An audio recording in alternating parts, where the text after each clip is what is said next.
오늘 주제 좀 세죠? 착한 사람은 왜 권력을 잃는가? 우리 모두 한 번쯤은 가져봤을 이 오래된 질문에 대해서 아주 냉정한 해답을 내놓았던 두 명의 현실주의자가 있습니다. 바로 한비자와 마키아벨리인데요. 오늘 이들의 경고를 한번 제대로 파헤쳐 보겠습니다. 여러분, 이런 말 많이 듣고 자랐잖아요. 착하게 살면 복 받는다. 근데 현실을 보면 꼭 그렇지만은 않은 것 같죠? 왜 선한 의도를 가진 사람이 오히려 힘을 잃고 때로는 좀 차갑고 계산적인 사람이 권력을 잡게 되는 걸까요? 아마 이거 내 얘긴데 하시는 분들 꽤 있을 거예요. 회사에서 보면 너무 좋은 사람이라 맨날 이용만 당하는 상사, 또 정치 뉴스에선 좋은 이상만 외치다가 결국 무너지는 정치인. 심지어 우리 주변의 인간관계 속에서도 이런 딜레마는 계속해서 반복되죠. 네, 바로 이 지점입니다. 우리가 어릴 때부터 교과서에서 배운 그 도덕적인 이상과 실제 권력의 논리가 지배하는 이 냉정한 현실, 그 사이에 엄청난 간극이 바로 오늘 우리가 파고들 핵심 문제입니다. 자, 그럼 본격적으로 한번 들어가 볼까요? 이름하여 착한 리더의 딜레마입니다. 이 문제를 풀기 위해서 우리는 아주 먼 과거로 시간여행을 떠나야 합니다. 근데 정말 신기한 게요. 지금으로부터 2000년이 넘는 시간을 뛰어넘어서 그것도 동양과 서양이라는 지구 반대편에서 살았던 두 사람이 이 문제에 대해 거의 똑같은 결론을 내놨다는 겁니다. 네, 바로 오늘의 두 주인공이죠. 고대 중국의 한비자와 르네상스 이탈리아의 마키아벨리입니다. 자, 여기 한번 보세요. 한 명은 기원전 3세기 중국의 법과 사상가, 다른 한 명은 15세기 이탈리아의 정치 사상가. 와, 시간 차이만 해도 거의 1800년이 나죠? 배경도 문화도 완전히 다른데 어떻게 이 두 사람이 같은 생각에 도달했을까요? 궁금하시죠? 자, 먼저 한비자 이야기부터 시작해 보겠습니다. 한비자의 해법은 아주 간단하고 명료합니다. 사람의 착한 마음 같은 거에 기대지 말고 완벽한 시스템을 만들어라. 이거였습니다. 그의 모든 생각은 바로 이 한 문장에서 출발합니다. 인간은 본래 이기적이다. 좀 차갑게 들리죠? 근데 한비자가 살았던 시대가 어떤 시대였냐면 매일같이 전쟁이 터지고 서로 배신하는 게 일상인 그런 전국시대였거든요. 그러니 사람의 선의 같은 불확실한 것에 나라의 운명을 맡길 수는 없다고 본 거죠. 그래서 그가 통치를 위한 핵심 도구로 딱 세 가지를 제시합니다. 첫째는 법. 이건 뭐 왕이든 백성이든 예외 없이 칼같이 적용되는 명확한 규칙이고요. 둘째는 술.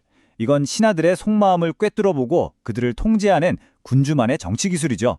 그리고 마지막은 세. 바로 군주라는 자리 자체가 갖는 막강한 권위입니다. 한비자는 리더 개인의 인품이 아니라 이 세 가지가 딱 맞물려서 돌아가는 시스템, 이게 핵심이라고 본 겁니다. 그러니까 한비자가 꿈꿨던 이상적인 국가는 착한 왕이 다스리는 나라가 아니에요. 그냥 누가 왕이 되든 전혀 상관없이 완벽하게 설계된 시스템이 알아서 굴러가는 나라. 사람의 감정이나 인격 같은 불확실한 요소는 아예 변수에서 빼버리는 거죠. 자, 이번에는 무대를 서양으로 한번 옮겨볼까요? 약 1800년이라는 시간을 건너뛰어 이탈리아에서 마키아벨리 역시 정말 비슷한 결론에 도달합니다.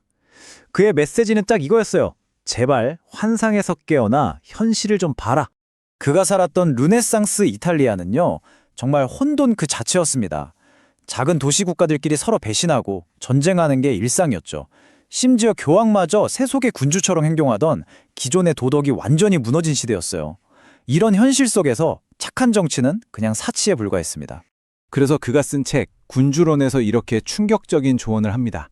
인간의 변덕스러운 사랑에 기대기보다는 차라리 예측 가능한 두려움을 통해 질서를 유지하는 게 국가를 지키는데 훨씬 더 안전하고 효과적이라고 본 거죠. 여기서 진짜 중요한 오해를 하나 바로 잡아야 하는데요. 마키아벨리가 사악해져라 라고 말한 게 절대 아닙니다. 그가 말한 건 정치는 어때야 하는가 하는 그런 이상적인 질문은 잠시 접어두고 지금 현실의 정치는 실제로 어떤 모습인가를 똑바로 보라는 거였어요. 이게 바로 그의 현실주의입니다. 그렇다면 수천 년 전 이 두 현실주의자의 날카로운 경고가 오늘을 사는 우리에게 주는 교훈은 도대체 뭘까요? 이 표를 보시면 두 사람의 생각이 얼마나 똑같은지 한눈에 보입니다. 정말 소름 돋을 정도예요. 인간 본성에 대해 한비자는 이기적이라고 단정했고 마키아벨리는 변덕스럽다고 봤죠. 결론은 뭐죠?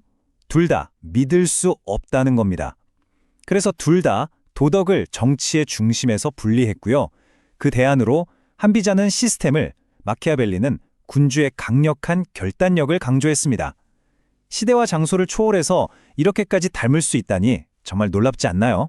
그래서 핵심은 바로 이겁니다. 한비자와 마키아벨리, 이 두 사람은 모두 도덕적으로 착한 정치라는 이상보다 당장 눈앞의 혼란을 막고 질서를 유지하는 실제로 작동하는 정치가 훨씬 더 중요하다고 본 거예요. 이것이 그들이 우리에게 던지는 가장 강력하고도 불편한 메시지입니다. 이들의 통찰은 오늘날 조직을 이끄는 리더나 아니면 우리 각자의 삶에도 그대로 적용될 수 있습니다. 막연한 이상 대신에 냉정한 현실을 직시하고 사람의 선한 마음에만 기대기보다는 공정한 규칙과 구조를 설계해야 한다는 것, 감정적인 결정보다는 명확한 기준을 세워야 한다는 것, 그리고 가장 중요한 건 그저 착하기만 한 것만으로는 어떤 조직이나 공동체도 지켜낼 수 없다는 사실을 아는 것. 이것이 바로 이들의 가르침입니다. 자, 마지막으로 여러분께 이 질문을 던지면서 마무리하겠습니다. 한비자와 마키아벨리의 경고처럼 현실에 대한 냉정한 이해가 없는 선한 의도는 어쩌면 그저 순진함을 넘어서 오히려 더 위험한 결과를 낳는 것은 아닐까요? 여러분의 생각은 어떠신가요?